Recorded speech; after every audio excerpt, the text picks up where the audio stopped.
I'm very delighted to be here. I think that mic is on and this mic is definitely on, so I'm mic'd up like crazy for those of you that are sitting back there. This is a first for me to have two mics at the same time. There's going to be a lot of slides. I can make them available to you if you find it interesting. There are also about 16 copies of the book out there, so those of you that run really, really fast, you can probably grab one of those. That was the box we shipped over, I guess. And I will wander around a little bit. So part of what we're doing, you can probably hear my accent. I'm from Sweden, so I'm in the general vicinity of here, even though I live in the United States in Michigan.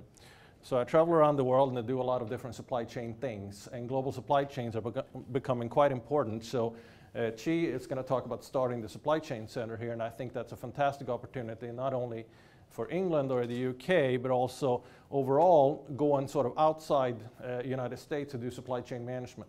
Some of you are actually in supply chain management, and you're going to notice that oftentimes in Europe we don't call it supply chain management, we call it logistics, and sometimes we broaden that a little bit to talk about value chains. If we do the same thing in the United States, we talk about supply chain management. If we do the same thing in Asia, we talk about operations. And oftentimes when we take it to Latin America, we talk about operations research. In Asia, we talk about operations management. So get a little bit jumbled together in terms of what we do. So let's talk about global supply chain management in that context. And the general starting point, of course, is that I would put my name up there and probably some fancy title and some other cool stuff. But since we're doing this book, and if you can't run really fast, it's very cheap anyway. It's £20 on UK Amazon, I think, the Amazon version over here. So, and if that seems high to you guys, I guess talk to that guy. Talk to Keith Niblett and just give your card to him, and I'm sure he can find you somewhere with a free book if you find it valuable. What we did was, so at Michigan State University, for about 60 years, we've been focusing on different aspects of supply chain management. There are about 25 of us doing different aspects of supply chains. Generally, I divided into logistics, purchasing, operations, and market channels. Market channels will be the last mile of the chain where we try to customize what we do and get our products and services out to customers. Those are different components, but they're also hard to integrate, hard to deal with, hard to coordinate. We deal with all of those different things at Michigan State University. We've been doing it for 60-some years. We've called it different things. At one point in time, it was simply transportation and logistics and other different configurations. We do a tremendous amount of executive training. Today's talk will be sort of a 30,000-foot level to hopefully whet your appetite a little bit about global supply chains or perhaps supply chains in general. But obviously we do a lot of training where we drill down a little bit in terms of the learning aspect of that. In essence, I'm going to show you 1 out of 8 things out of each chapter, give you a little bit of an idea of what's going on. This became an online course that we do, so there's 65, you can't see it because I try to hide it as much as I can, but I have braces on, so old guy has braces for not aesthetic reasons, but pre-braces I taped myself 64 times 15 minutes, or Keith forced me to do that. All kinds of high definition cameras. All the girls out there in the room can relate to this, but we also had to have makeup on, foundation and eyebrow plucking and all kinds of crap that we did. Here's the storyline of that. We have so much pressure on executive training at Michigan State and supply chain that was the best way to get our message out, to drill down to a lower level of detail and knowledge that companies wanted. And I think we're revenuing about 300 grand a month now, and we started about a year ago, so it's actually working pretty well. This is 1 out of 20 or so different topic areas we cover. I think it's time to move on from the first slide at least. So at Michigan State, and the 3 people, David Close, David Frayer. David Frayer, the last guy, is all focused on purchasing. Mark Smellick is not here today, but he's the counterpart here in terms of focusing on executive training for the Leeds Business School. David Close is in logistics, and I would put him at the #1 spot in the world in terms of logistics. I know these rankings are kind of ridiculous, but he does help the governor of Michigan. He's a senior advisor to the governor of Michigan in terms of supply chain and logistics in particular matters, as well as President Obama in the United States for the country's logistics matters. So he's a pretty nifty guy. And that could be the plug for all of you. I know Chi's going to do this later as well, but in February, those 2 counterparts, the Dave and Dave show, Dave Close and Dave Frayer, will actually be here to do a 3-day training program to take some of the pieces you see here and a lot of other pieces you don't see here, to drill it down to a knowledge level that is applicable in different corporations so you can actually use it in a pretty good fashion. They will be here. The partnership, though, is what makes this unique. Chi has been there for about a year. and he's taken on supply chain management, starting a center, and Leeds Business School has really grabbed a hold of that. That's a good idea, and our partnership then spans not just supply chain, but global strategy and a lot of different units. So there's an international business unit, a marketing unit here, and so on, that we're gonna try to figure out some supply chain pieces, but also other pieces for a partnership between Michigan State and Leeds. We have a lot of overlapping parts where we're both strong, but we also have a lot of complementary parts where we can probably learn and feed from each other. So we think that partnership could be uniquely valuable beyond supply chain, but certainly within supply chain. There we're probably helping out Leeds, and we're fascinated to do so, frankly, but there we're probably helping out Leeds a little bit more. In other areas, Leeds is probably helping us out a little bit more. Okay, that begs the question, at least from my vantage point, is sort of why have we been dealing with supply chain management for so long at Michigan State? If you think about 60 years, supply chain management as a phrase is not even ingrained in the culture in Europe yet.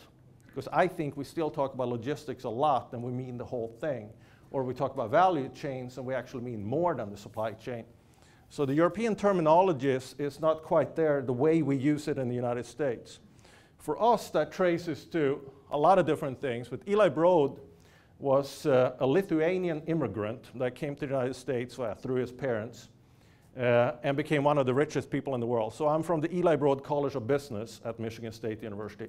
So everything we do has an international feel and flavor, basically because this guy gives us so much money to do part of that. So some of it comes from this guy wanting us to be international. So that's a starting point. Broad pride point for those of you guys that can't see it. And Michigan State University takes great pride in being everywhere. So we're in 176 countries with 1,400 faculty, for example, covering all 55 countries of Africa, which is kind of an intriguing thing that we're that out there, if you will.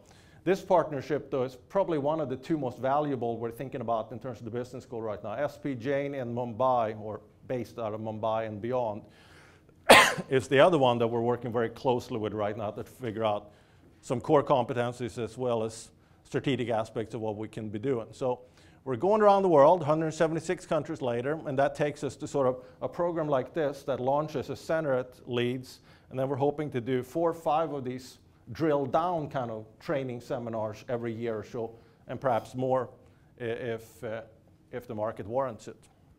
Well, hopefully you've all seen that one since you're here. That's Dave Close. I thought that was a cute picture, so you guys get to see Dave Close in a picture before February. That's the picture we use on the Michigan website. If you type in pure Michigan and Dave Close, you'll probably find that. So he's one of 5 characters we're using to actually promote the state of Michigan, why companies should come to Michigan, and so on. So he's there. He's a logistics guy that is very total cost analysis based. We drill down on that topic in the book, so I won't dwell on it too much, but the general idea is that the supply chain is this long, let's say. We have different nodes in it, different companies, different partners, different activity links, different resource types, different things going on. The general idea is that by the time you hit the end customer, you have the most valuable product at the lowest cost possible at that stage. It doesn't mean that this particular node or this company is going to charge you the lowest cost possible. Because as soon as we start focusing on cost, it becomes a commodity. We can't get away from a commoditized product if cost is the driving focus, but the total cost of the chain becomes a strategic phenomenon. That means that sometimes the cost is a little bit higher here, a little bit lower here, but the total cost at the end of the chain is a good thing. So we focus a lot on supply chain management things that really drive home the financial performance of the firm. Oftentimes we say that, well, some companies still operate this way. They think that supply chain management is an operational thing. They think that corporate strategy is set, supply chain management is the operational aspect of getting that strategy through the supply chain. Now we've already lost if that's where we start. Corporate strategy includes supply chain strategy. And I have a couple of slides on it later on, but I'll give you a few numbers now.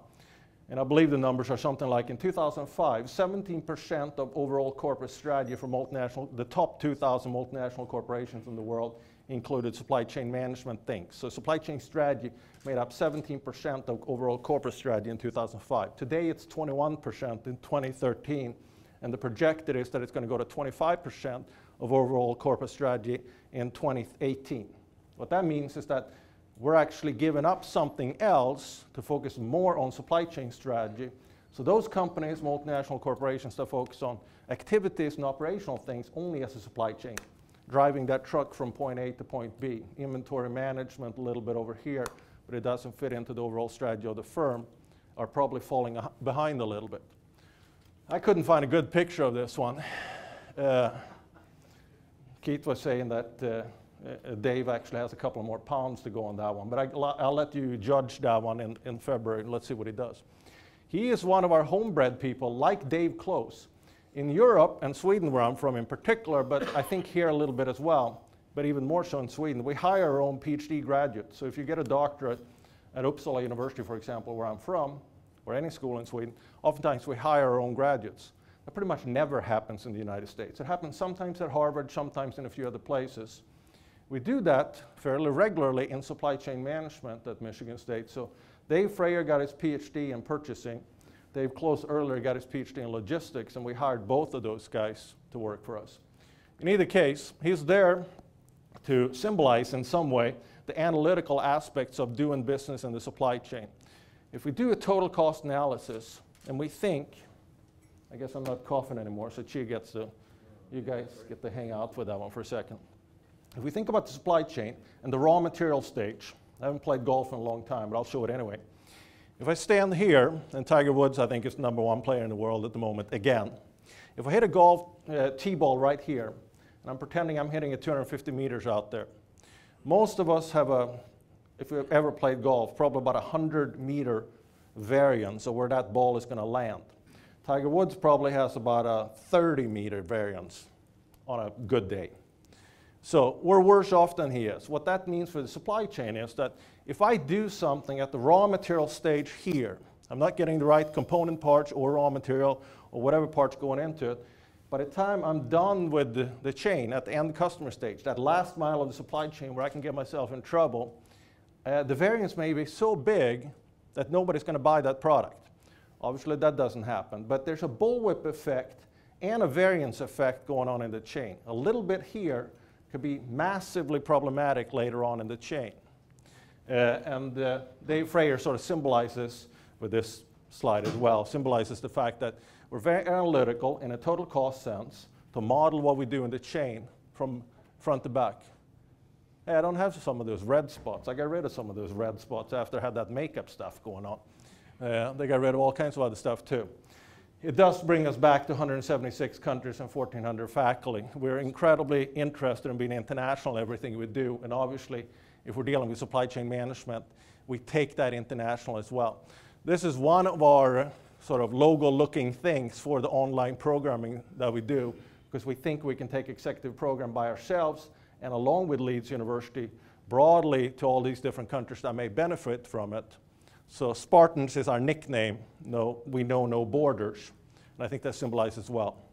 All right, let's have some numbers and some charts, and I'll hang out on this side for a couple of seconds. 90% of global demand is not fully satisfied by local supply. So 90% of what you're wearing, eating, playing with today is not coming from the general region that we live in. And the general region in this particular case is England. We can broadly say, or Sweden, if we pick randomly geographically small countries, or the state of Michigan, we're outside those boundaries. That means 9 out of 10 things warrant some form of supply chain to get it to us. And if we look at the other curve, it gets even trickier or more interesting from a global standpoint.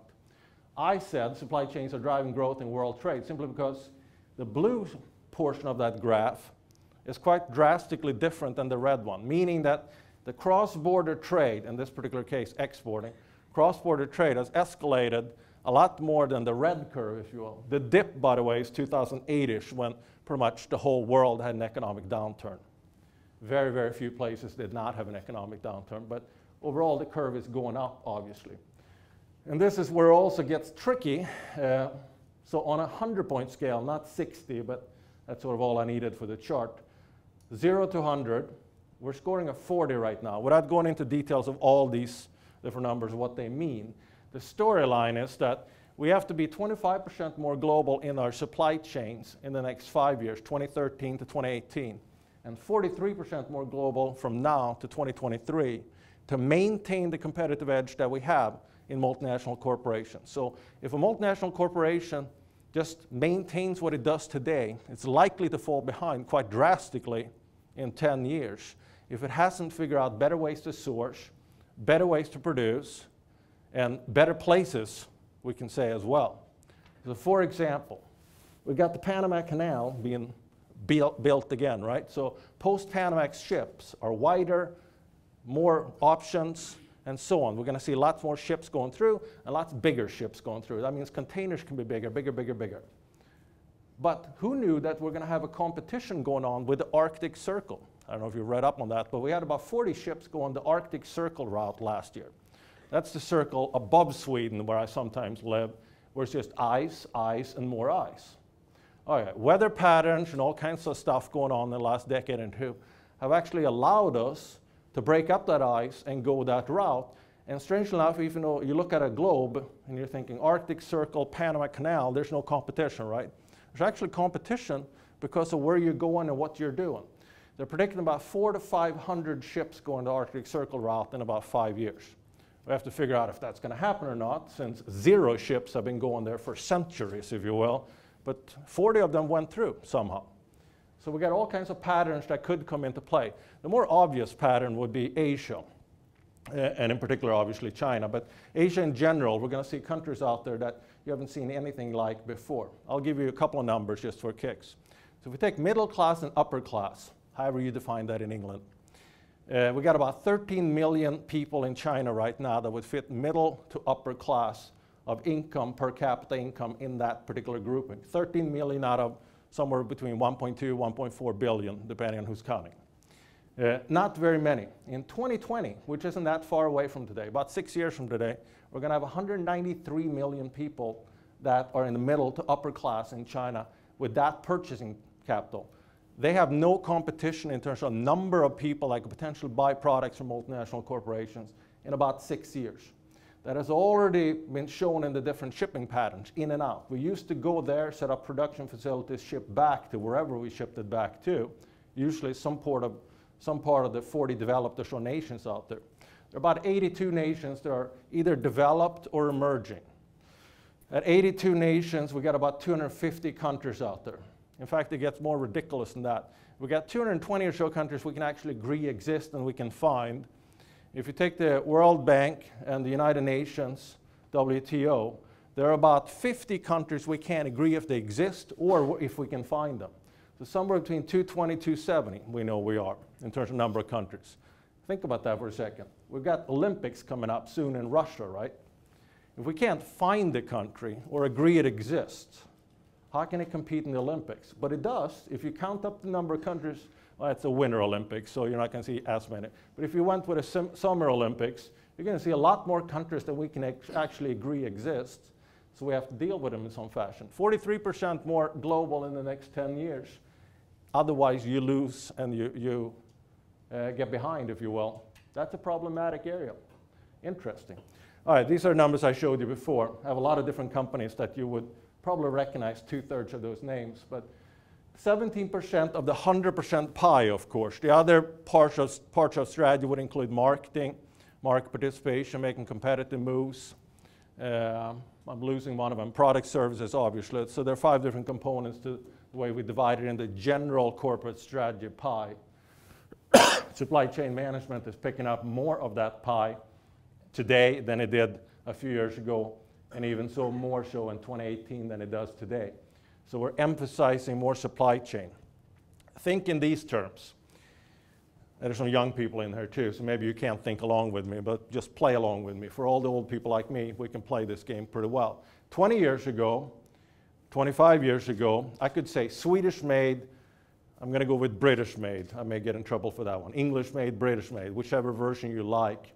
US made, Chinese made, Japanese made, whatever it is. It was sort of a labeling. If you made the particular product, or a company from a particular country made a particular product, it was branded as Swedish product versus UK-based product, or American-made product versus Swedish-made product. Then it became a company thing. At some point, we didn't care where the product was made, generally speaking. I know we care a little bit more than not care at all, but if Nike made it, it was fine, or if Reebok made it, it was fine. We assumed that there was quality control in the process, and many of us didn't care where the product was made as long as that quality control was there. So what's going to happen in the future? We think that it's going to be more of a supply chain to supply chain competition. And here's why, or part of the reason why. We found over and over and over again that you can actually develop a culture in the supply chain which is independent from the organizations that actually exist in that supply chain. Meaning that that purchasing person inside the company working with the external vendor has a stronger relationship in that link than between the purchasing person and the internal customer. For all the people who are at Leeds University, think in terms of Leeds buying you a computer, Leeds University buying you a computer. Oftentimes you don't have total control of what specifications go into that computer because the purchasing person worked with an external vendor and bought you the computer, and it's generally the specs you were hoping for, but not ideally, not the perfect setup. Because the link is based on cost, relationships, buying it for thousands of people as opposed to the one person you are. They don't care about necessarily you as one person as deeply as they care about the totality of that relationship. So we're looking for value. We're looking for some form of value. Global supply chain management in and of itself does not affect outcomes. Kind of like being multinational. If you're in 10 countries, 100 countries, whatever, that doesn't matter. Nobody sends money into a company. Checks in the past, credit cards now, or some other form of payment. We don't send money into a company simply because they've been good in the past and they seem to be good, they have a good brand. We send it into them because they provide something valuable to us. Value is usually something you give up then in terms of sacrifice, typically money. For whatever you get, you end up with some form of value. And that value changes because the shipping routes also change. How do we deal with these different shipping routes around the world? We're going to see a lot of different changes. I'm sort of centering out a little bit of where we are too, but you're going to see, if you know where Asia and those parts of the world are, you're going to see a lot of different shipping parts going on in that part of the world. You're going to see the Arctic Circle coming into play, which is almost non-existent now. And obviously Panama is building their canal a little bit deeper, wider for a reason. So that's going to change as well. But the 13 million versus 193 million in China is a huge change that presents inbound problems going into China. All right, Keith, are you ready? Yep. All right. Nobody in this room cares about this particular story. But I felt the need to tell this story anyway because, you know, intrinsically I have to be motivated to give these talks, right? So how many people knew that I was going to come to Leeds before? Give me one hand at least. Keith, you have to say something. Okay, good. All right. So I've been a visiting professor for 3 years apparently, and this is the first time I'm here. That's a really goofy setup. So just for my sheer intrinsic motivation, indulge me for 45 seconds. One time when I tried to fly here, we had ash clouds in Iceland that stuck over England and everything else, frankly, in Europe. So we couldn't take off from Detroit. Ash clouds, are you kidding me? We probably will never hear about that ever again in our lifetime, that it would affect air traffic that badly. So my excuses for not coming to Leeds are fantastic in my book. They're completely idiotic and ridiculous, and I don't even believe them. Ash clouds prevented us from coming one time. We tried twice, so it's getting even more ridiculous. That's the top left if you're not following along. The top right one, I'm not kidding, apparently I have kidney stones a little bit too often. So kidneys, not just kidney stones, I had to have emergency kidney stone surgery one time when I also was, you know, on my way to the airport. Just turn around and go back. And the last time Keith was flying with me, and those are real pictures, by the way. And this is, all right, so ash cloud, kidney stones is kind of realistic. Somebody may buy that idea, but ash clouds, that's just silly. Kidney stones is half silly. The silliest one of them all is the two pictures at the bottom. That's, what is it, 747? Yeah. It's a big plane. Whatever it was something 747 or bigger. It's a big plane. That thing got stuck in the mud in Detroit when we were trying to take off. I'm not kidding. How can you get that plane stuck? All right, I was only supposed to be here 2 days. You can't see my braces, but trust me, I got them in there. I was going to put on braces 3 days later, so I couldn't fly the next day because there wouldn't have been any time left. So that trip was canceled too. Thankfully, Keith went. All right, so I Googled, it was Delta, if it wasn't totally clear. Delta Airlines. So I Googled Delta, Detroit, stuck in the mud. I figured that would give me some good pictures of my plane that was stuck in the mud this spring, right? Little did I know that. Apparently this stuff happens all the freaking time. I had like an abundance of pictures to choose from. It wasn't just my plane. Apparently this is a regular event in Detroit. Every spring there are a bunch of planes, Delta, that get stuck in the mud. So I had to look very deeply. I had to type in my exact date to find my plane stuck in the mud, but apparently this happens often. Anyway, for anybody who cares, I had good excuses not to be in Leeds before. Whatever they come up with and do, and however you believe those or not, or care, obviously you didn't care that much, but I had to, do that spiel anyway. I like this cogwheel mentality, and that's part of the book, obviously, too. So kidney stones, and stuck in the mud, big wheels, taller than I am, and all kinds of other stuff. All of those are interconnected in a cogwheel fashion in the supply chain. Whether you hit that T-ball 250 meters out there and you see the variance of 100 meters, or whether you have the raw material coming in on time so that you have just-in-time inventory to work well in your chain, all of these different things are fantastic. So ideally, we want zero inventory, right? But zero inventory doesn't make us ready to sell that product when we need to sell it. So we're from zero inventory to unlimited inventory. Where do we need to fall in what industry? I'll show you some data later on where I think we can have a starting point where we need to fall. Or New Orleans has problems with water, or tsunamis in Japan.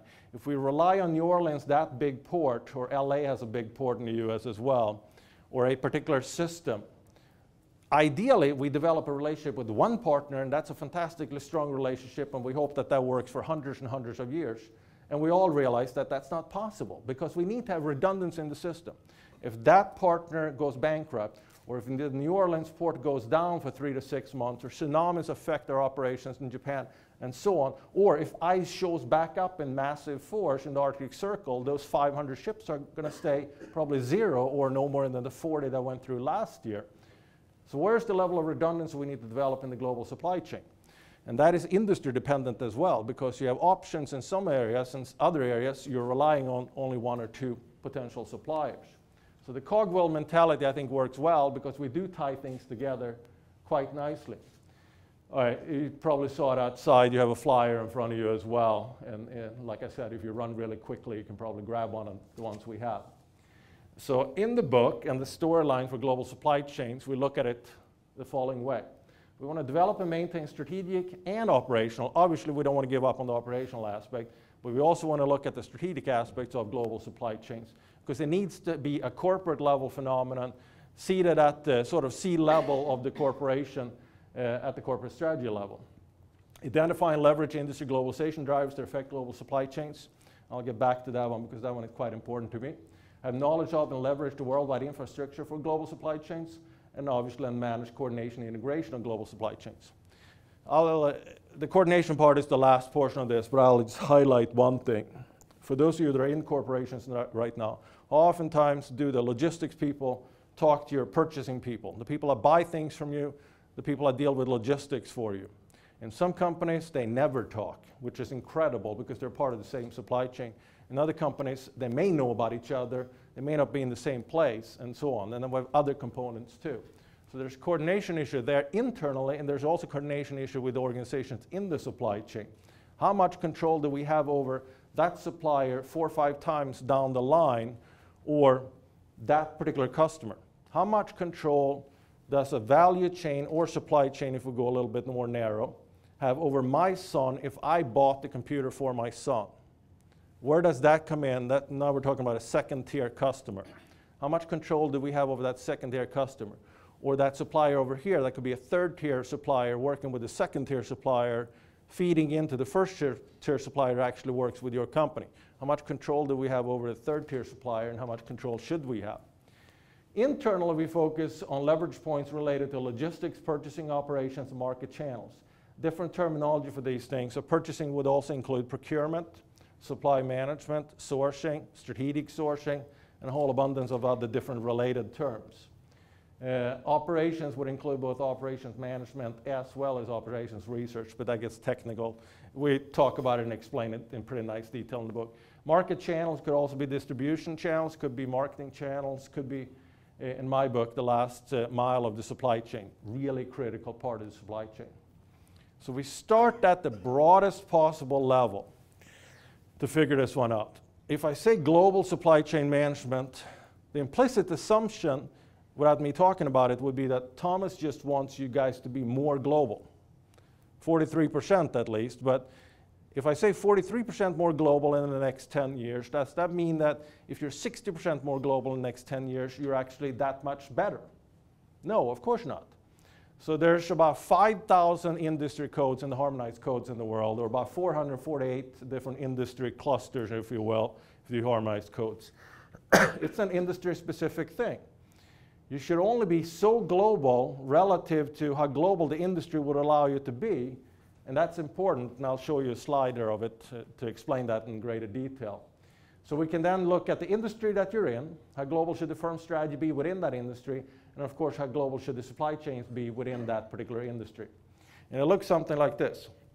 If we assume that big black line in the middle is the industry average, as it says on the left, the ideal strategy alignment range for supply chains will be somewhere in that range. If you go back to statistical days, maybe plus minus 1 standard deviation, just to give you a random set of a range.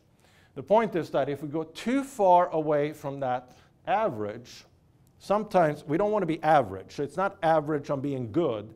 It's average on taking advantage of opportunities in your particular industry as it relates to the global marketplace. If we're trying to be way more global, then what happens? Then we actually need to be part of educating the marketplace because they don't know about you. So I worked for FedEx, the overnight carrier. We got UPS and DHL and other overnight carriers that ship packages and letters and so forth fast. I've been working for them for a long time doing training and other things for them. But way back when, in the early 90s when I worked for them, they were talking about the fact that, well, they had a landing permit in China 10 years before they actually landed their plane there and did something there, because they couldn't figure out a way to educate the Chinese marketplace about what was good about their service.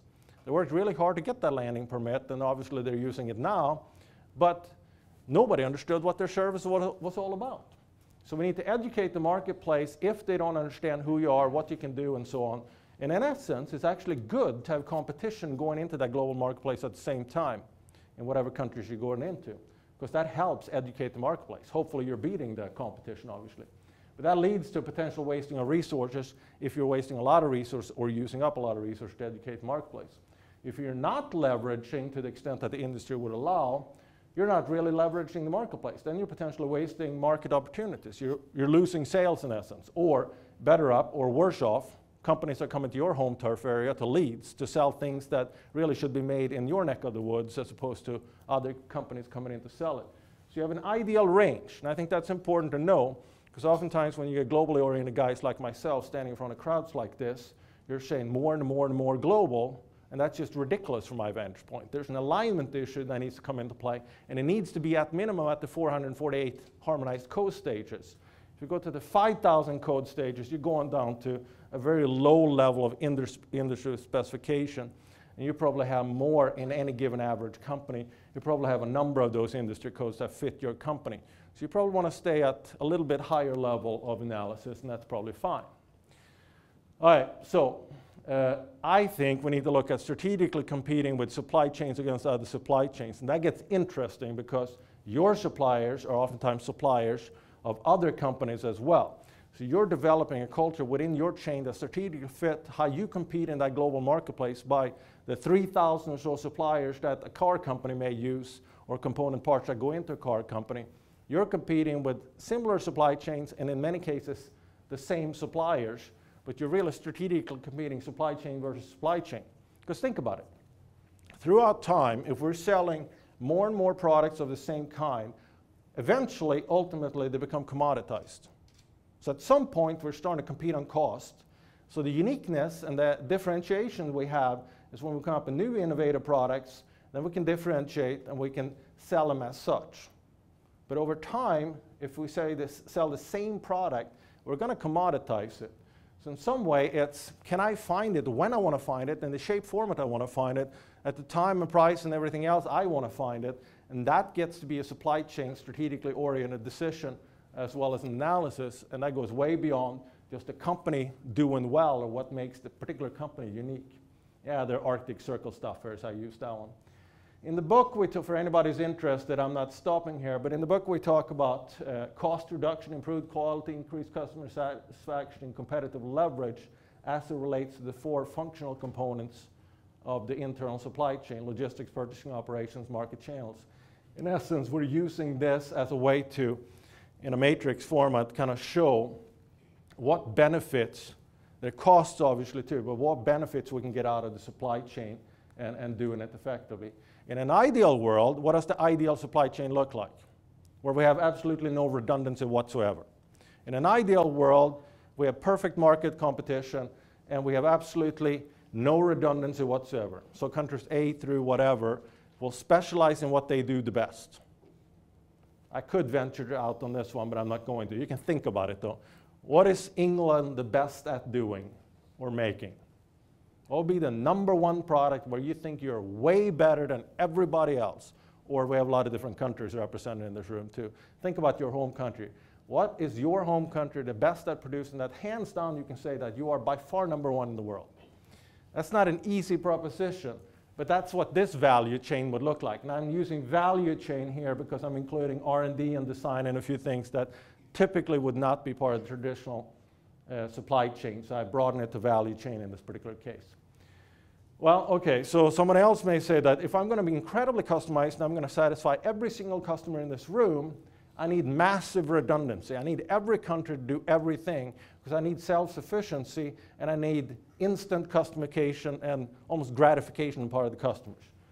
So the logical storyline is, of course, that we need to be somewhere between this really extreme value chain and this really redundant value chain.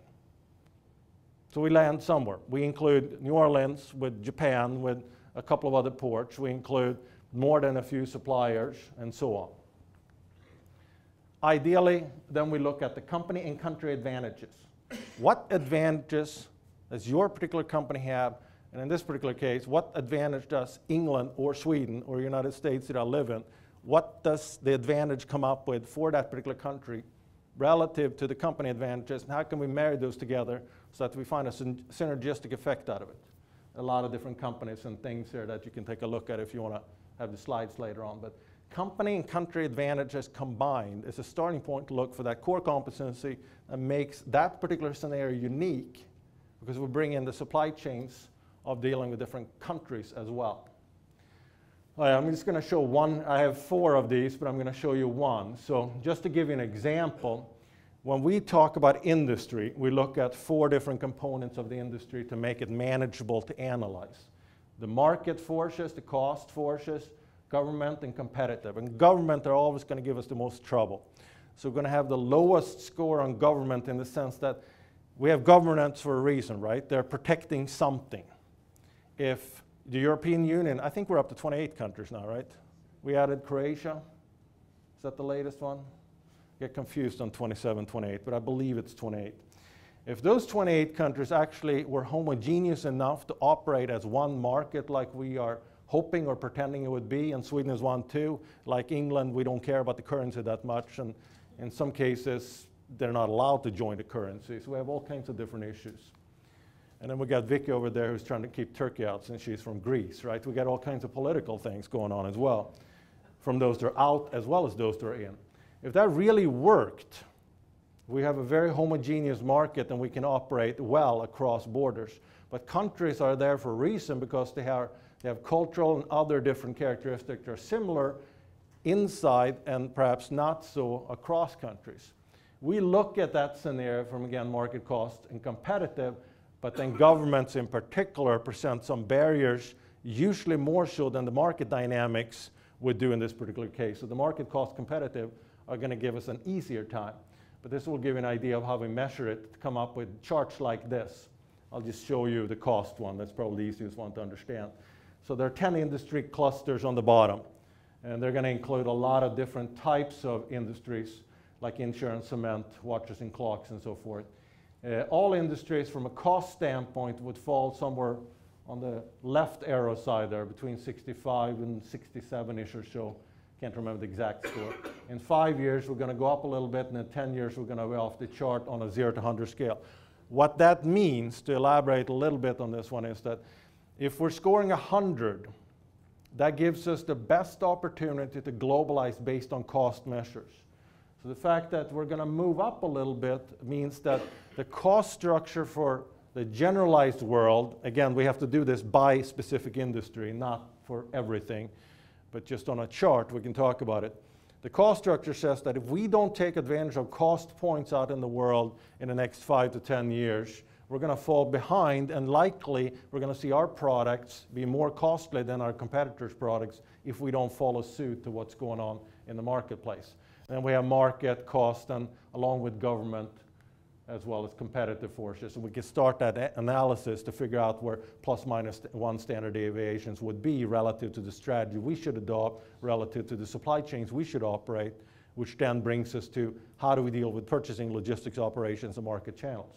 That gets to be a huge mouthful, but there's a complexity there that has some level of starting point.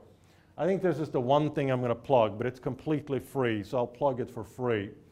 If you want to Google or whatever search engine you like, International Business Resources, you will come up with this website, Global Edge, that we've created at Michigan State University. It's a completely free site.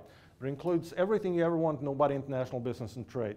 For example, we know every shipment going everywhere and where it came from at what price points everywhere. The other thing we have is for anybody who cares about analyzing countries, we have every country we can be legit about thinking it's a country in the database. It's about 220 countries to be exact where we can actually find reliable data.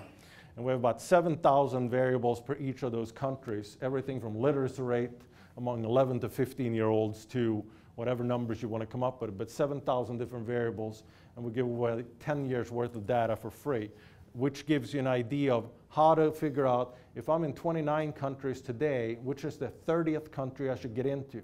I need data to analyze that, and then on the site we have tools also to figure out which should be the next country based on the product you're selling, based on the size you are, based on 29 countries you have been in, and so on, and all of those things are free there.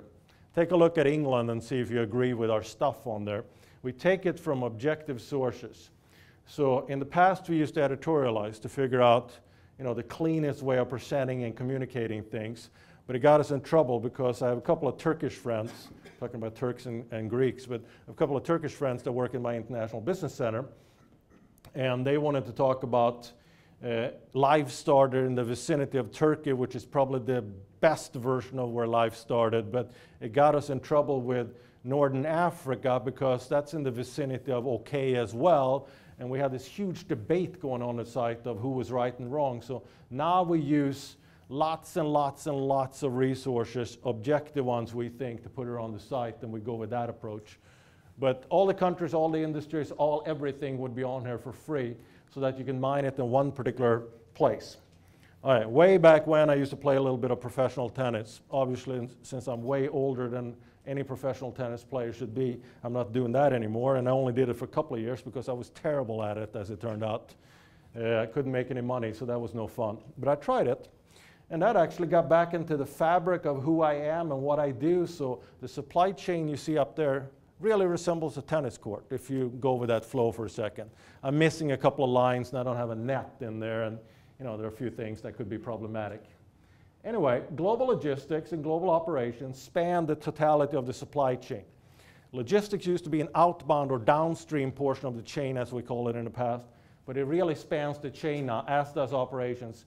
Purchasing, on the other hand, is usually done on the inbound side more so than anywhere else. It is done on the outbound side a little bit too, but mostly done on the inbound side. And market channels is clearly done on the outbound side because that's where we get closer to customer. And the last quarter or so of the market channels portion is usually where we talk about the last mile of the supply chain, where we customize a lot of different products. We try to standardize as much as we can the first 80% or so of the chain, and then we customize at the end of the chain because that's cost efficient usually. So in the storyline that I'm going to go with, the book includes about 8 to 10 different subtopics for each of these chapters. I'm going to highlight one. So for 4 different chapters, I'm going to highlight one thing just to whet my appetite, or perhaps to be able to talk about it a little bit, and hopefully you get some feeling for what the rest of the storyline could be for these chapters. So Just to give an idea for logistics, we would talk about inventory management and transportation. So all of those topics will relate to some form of inventory issues as well as different forms of transportation. 90+% of transportation today worldwide is still, 90% plus I should say, is still some waterway type shipping. But we do use other forms of shipping transportation as well. So inventory management, that's the one we're going to take a look at. But for each of these chapters, the first portion of it, we talk about how global is that particular component today, how global should it be 5 years from now, how global should it be 10 years from now. We have charts that go crazy like this. So logistics is the second most important in terms of affecting a company's, a multinational corporation, supply chain operations. And there's statistical fanciness to go into doing that, something called second order analysis, and other kind of structural equation things that would get really boring if we got into. So just trust me on the numbers from 0 to 100. 61 on a 100-point scale, where 100 is the most global, as well as the most important. So we see that these things are obviously important. The inner circle, 94, 89, 92, 96, are the level of importance that they contribute to the overall supply chain, if you will. And the outer circle is how global they are right now for the average multinational corporation. So we have a lot more work to do on perhaps making it more global if the industry suggests that we should. And purchasing is actually the least important to affect the supply chain in terms of then ultimately affecting the performance, bottom line performance of the firm. But it's also usually the best that we do as companies. Because we were 20, 30 years ago, we were pretty good at outsourcing as well as sourcing from different parts of the world. The rest of it we were having problems with. And then it's going to change. We talk about the changes. This one shows the next 5 years, and we talk about 10 years too. Let me just give you an idea of some of the issues related to inventory management. We're going to skip transportation completely. But just give you an idea of inventory management. We've done this analysis with almost 21,000 companies, but also 37,000 companies. Doesn't really change much. So we'll go with the 21,000 companies in 105 countries. We can effectively find good data for about 120 countries, to give you an idea. Lots of data in here has no meaning other than the summary meaning on this chart. So if we take all 21,000 companies in all industries, I realize that's not a relevant number for a particular company, but you can really easily do this for your company and your industry because the data is available out there. If anybody cares about it, ask me after the presentation, I guess. But if we go with this being your industry as opposed to the general number for 21,000 companies, it looks something like this. 32% of inventory for multinational corporations sits in raw material. 18% sits in work in process. That's where you have components flying back and forth, and you put some, most, or some components together. And then finished goods is about 50% of what sits in inventory. And keep in mind that inventory, again, is a cost structure. It's a cost position for the company. Ideally, we want to sell gazillions of different gadgets, and we want to have zero inventory because we want to be so just in time that that person, when he or she wants to buy, we want that product right there, but we don't want much before there. So if 50% sat in inventory forever, we got problems because that's a huge cost for any given company in any given industry. So we want to be somewhere in the vicinity of perhaps the ideal range for your particular industry. So the bottom line is that let's say this is insurance-related stuff. There's not much inventory, but whatever insurance does, let's just pretend it's insurance because I think that was one of the earlier industries. If your company is in that particular industry and you got 50% sitting in raw material and 30% sitting in work in process, and if I did my math right, you got 20% in finished goods, you are way different than all the other average set of competitors in your industry. That may be good or bad, but the analysis has to take place on figuring out if it is good or bad, or you have to justify why you are different, what makes you uniquely different in such a good way that that's the inventory positions you should have. Toyota, just for kicks, 26% of Toyota's inventory sits in raw material. 60% would be drivable things, that we can actually go to Toyota and say 60% of their inventory sits in drivable things at the moment. And then almost 9% of their assets are in total inventories. So they got 8% of their total assets. They are assets the way we look at them, but in reality they're cost problems for us because it would be better if they're sold as opposed to sitting there. So that's a redundancy too. Zero inventory to lots of inventory. Where do we land in any given industry? Siemens has 24% of their total assets sitting in inventories any given day. And that's a lot of money, if you will. A little bit closer to home, 24% of this particular company. That's sort of somewhat related to Leeds, somewhat related to London, somewhat related to England, if anybody's following this particular company. In either case, 24% sitting in inventory there as a part of total assets. And then the storyline should be, if you're in this industry and you don't look like that, you have to figure out why. And the answer to the why question has to be a good reason, good enough for you to be different than perhaps that. And then you have to talk about all those differences. How do they drive the bottom line performance of the firm? What is the return on investment based on sitting at different numbers than those numbers? On the purchasing side, it gets incredibly interesting to me because it gets to be an alignment issue that is internal as well as external. Now focus on the internal one. So we evolve from international to global purchasing and all the different pieces that may come with that. What happens? We have 5 different levels of purchasing that can go on. So supply management, sourcing, all of those terminologies. We can do nothing in terms of international. That would be level 1. We're staying in England in this particular case. We can go to level 2 or 3. Here we talk about basic international purchasing in somewhat of an ad hoc way, a level 2 or slightly more strategic in level 3. And then we can talk about globally related purchasing where it's cross-locational issues as well as cross-functional issues. And I realize that I'm rambling on in terms of definitions there, but let's just go with very domestic in level 1 and very global in level 5 for the time being. And then we can dig deeper if that is of interest. It gets a little bit problematic because we talk to purchasing professionals. These are typically mid-level managers in a company. Purchasing professionals, usually in that middle level, there's going to be 1 or 2 senior people that may have a VP kind of title to them. But anyway, if we talk to purchasing professionals, they're going to think that, well, in 2013, where we are right now, 14% is the most globally oriented purchasing we can do. It's going to change to round it to 20% in the next 5 to 10 years. And not a lot of differences from today is their prediction for these multinational corporations. I'm going to flip back and forth between this slide and the next slide about 2-3 times so you get to see the numbers. If we look at the C-suite executives, these would be CEO, CIO, CFO, any C-suite, highest level corporate executives you can find in any multinational corporation. You're going to see some massive differences. And I'll just highlight, you're going to see differences everywhere. But for example, look at this number. So in 2013, this is right now. This is what they're telling us their company is up to right now. The purchasing people say that, well, we're doing globally integrated purchasing. About 14% of the time we do purchasing. Their bosses actually think it's about twice that.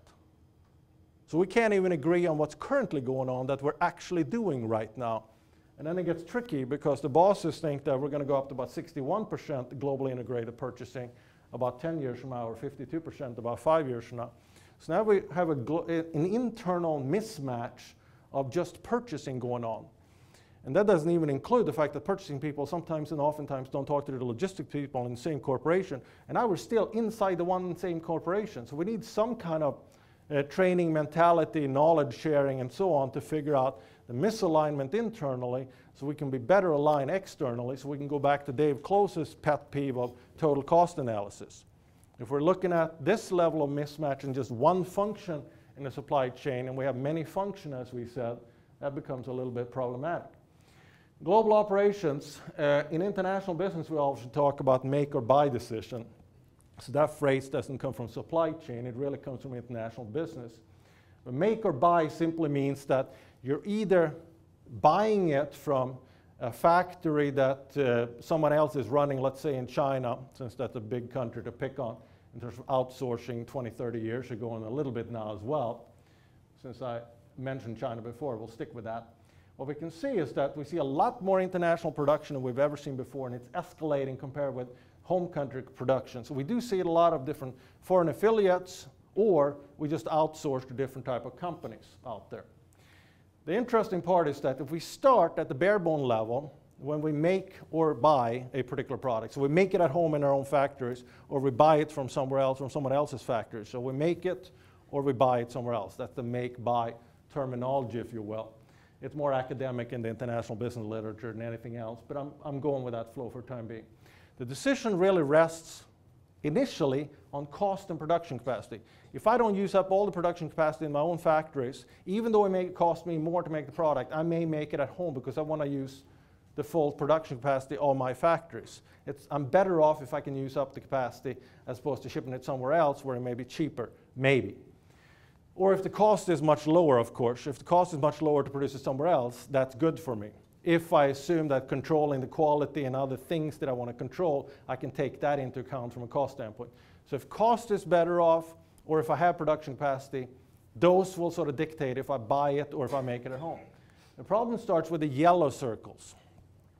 So green is green light, right? Yellow is caution.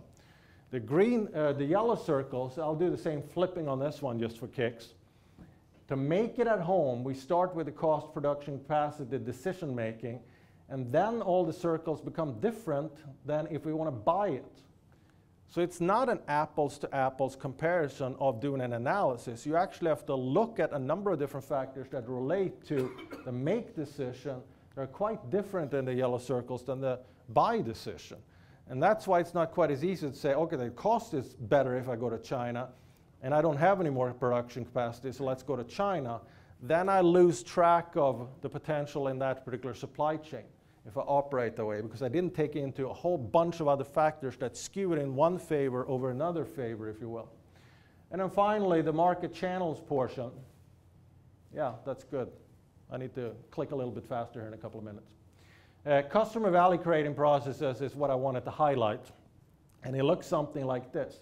The product that you and I buy make up about 28% to be exact. About a quarter of what makes me happy and what makes me feel like I got value in the proposition of buying from a particular company. The relationship that you have with that company or they build with you makes up roughly another quarter. About half of why you go to that company, why you go back to that company, and why it's in vogue in terms of your mindset of buying from them relates to the channels. It means that if I can find that particular product in a store within the vicinity of this building, I'm more likely to buy it than if I have to fly to Sweden to do it. Kind of goes without saying. But it also means that if I can find it outside the door, I'm more likely to buy it than if I have to go 3 miles down the road in many cases.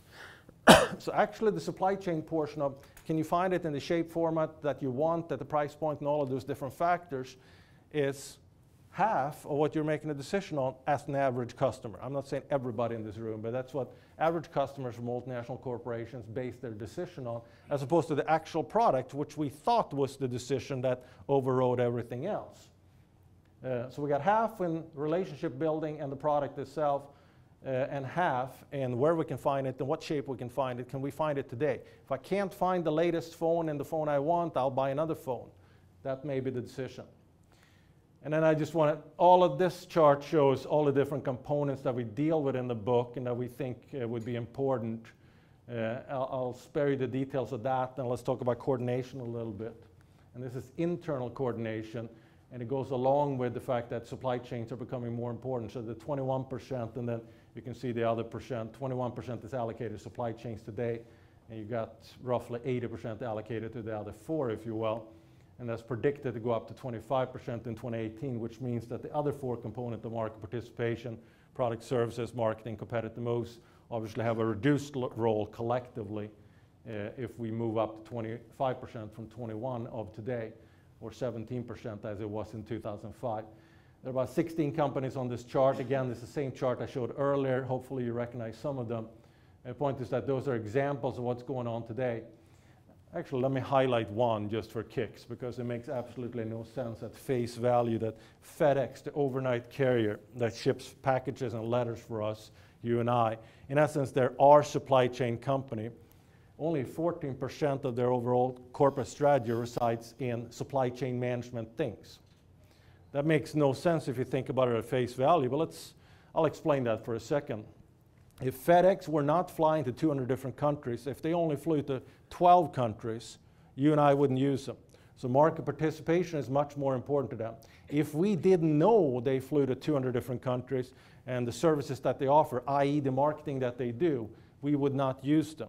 So in essence, they're not a supply chain company. They're a market participation, marketing-based company in terms of what they do. So some of these companies are not necessarily exactly what you think they are. We know the shift that's been going on with IBM from kind of a brick and mortar making computer kind of company to more of a service-oriented company. We know that Dell computers that some of you have used to be vertically integrated in the sense that they did everything in the supply chain. Now they sell in brick and mortar type stores and other different vehicles to get that computer out to you too. So there are a lot of changes and a lot of things that come into play in terms of operating an effective corporate strategy, and FedEx is actually driving market participation and marketing way more than they are their supply chain management mentality. Their supply chain is very simplistic. They fly large planes to hubs, they sprinkle out the packages to a lot of different nodes in that supply chain network, and then they get the packages to you. Their supply chain is really not that complex. The coordination, though, becomes incredibly critical. So the fact that logistics and purchasing don't talk to each other that often and that deeply and the way perhaps they should internally in many corporations is problematic. And that gets back to coordination. So today, coordination has the lowest level of importance in terms of affecting global supply chain management practices. And it's roughly the same on globalness in terms of how we do it around the world for companies that have global supply chains that are effectively using and leveraging different parts of the world. In either case, in about 5 years, we're looking at the most important aspect of running an effective global supply chain will reside in how we coordinate internally, which is what this chart shows, as well as coordinate externally with the organizations that are part of our particular supply chain. So that brings in people. It's kind of ridiculous to talk about it, but face-to-face is oftentimes a solution to actually getting some understanding, a level of coordination, a level of buy-in. So we still have face-to-face meetings. What if I sent you those 15 to 16 hours that Keith forced me to do on global supply chain management, and I told you that it took about 900 of these slides to actually do 15 to 16 hours. If you're not really ingrained in that particular part of the business, you're not going to look at anything for 15 hours. I started looking at myself and I got bored after a few minutes, but we're still revenuing about 300 grand a month off this stuff, not just mine, you know, a bunch of different courses. So obviously it's valuable to some, but it's only valuable on a just-in-time basis when you need to know it and what you need to do. For example, going back to Global Edge, I'll motivate you to go to that one more time. Nobody cares how to fill out documentation for shipping things into a particular country until you actually need to do it.